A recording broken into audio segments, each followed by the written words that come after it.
ఆడపిల్లల్ని 13 ఏళ్ళు, 14 ఏళ్ళప్పుడే ప్రేమల పేరుతో లోబరుచుకోవడం, ఆ పైన సెక్సువల్ యాక్టివిటీకి పాల్పడడం, ఆ పైన మతం మార్చడం, మతం మార్చినటువంటి సందర్భంలో మత పెద్దలు దగ్గరుండి సహకరించడం, అలాగే ముస్లింలకు సంబంధించినటువంటి కుర్రాళ్ళ తల్లిదండ్రులు సహకరిస్తూ ఉండడం.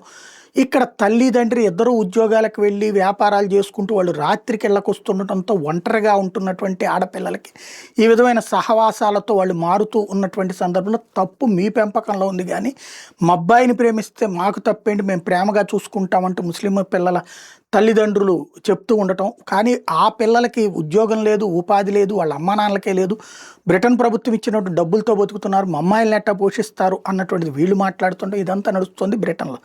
అయితే ఇప్పుడు దానికి వ్యతిరేకంగా మాట్లాడుతున్నటువంటి వాళ్ళని ఏది రేసిజం పేరుతో కేసులు పెడుతూ బ్రిటిష్ పౌరుల్ని జైలుల్లో పెడుతున్నటువంటి వేళ బ్రిటన్కి సంబంధించినటువంటి వాళ్ళకి తోడు ఇప్పుడు హిందూ సంఘాలు కూడా జత కలిసినాయి.